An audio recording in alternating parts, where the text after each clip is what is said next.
If you're using ChatGPT to help with grants, donor emails, or reports, funders can usually tell.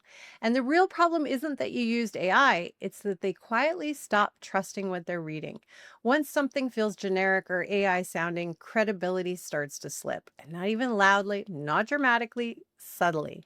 And subtle trust lost is how good nonprofits get passed over without ever knowing why.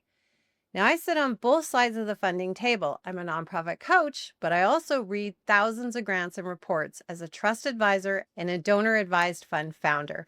And I can tell you this with confidence most funders are not running applications through AI detection software.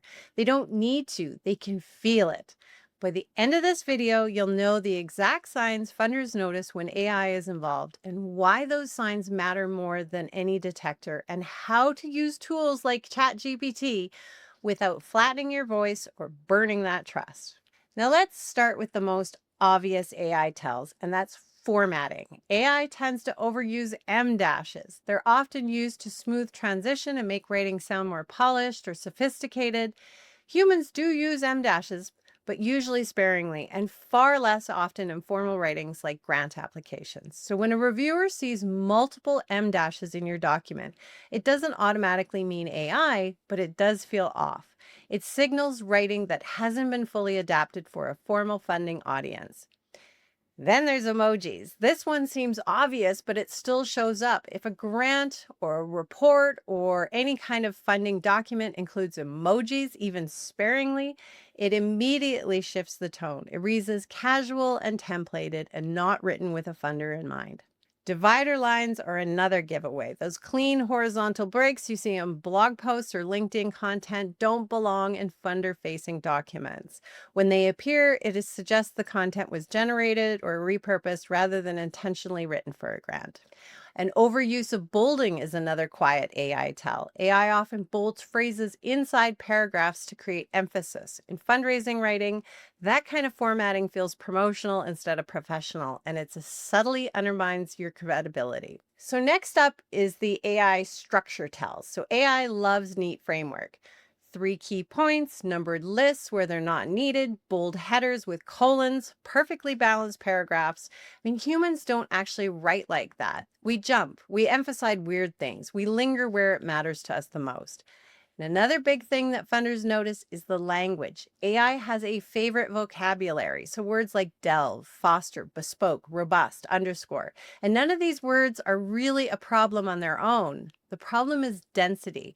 When several show up close together, funders read hundreds of proposals and those patterns jump out fast. Then there's tone. ChatGPT is designed to sound polite and natural, so the writing often plays it safe. So you're going to see phrases like, it's important to note, or generally speaking, or this highlights the importance of. Funders aren't looking for careful phrasing. They're looking for confidence. They want to hear that you learned things the hard way. AI tends to smooth those edges out, and that makes the writing feel less real.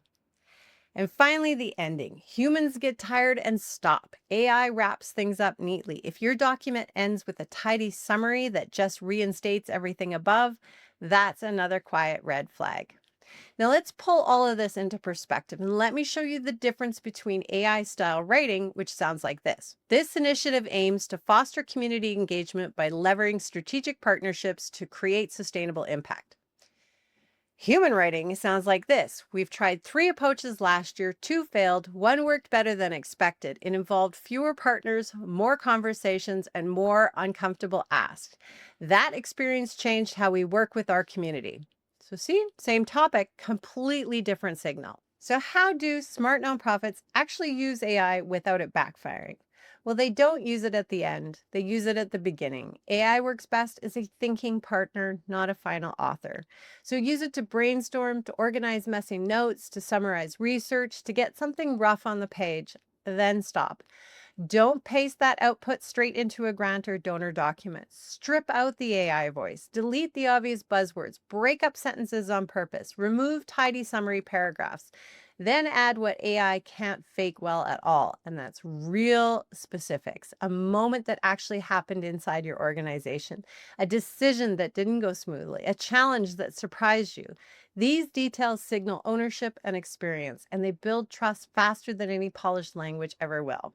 This isn't about hiding AI use. Funders aren't anti AI, they're anti generic. They want to fund organizations that sound like they know themselves, their communities, and their work deeply. When AI helps you get there faster, that's a win. When it replaces your judgment, experience, and voice, it shows. So, next up is a video on why every nonprofit needs an AI policy, including a template that you can download. Thanks for watching. And if this was helpful, make sure that you're subscribed, drop a comment, and I will see you next week.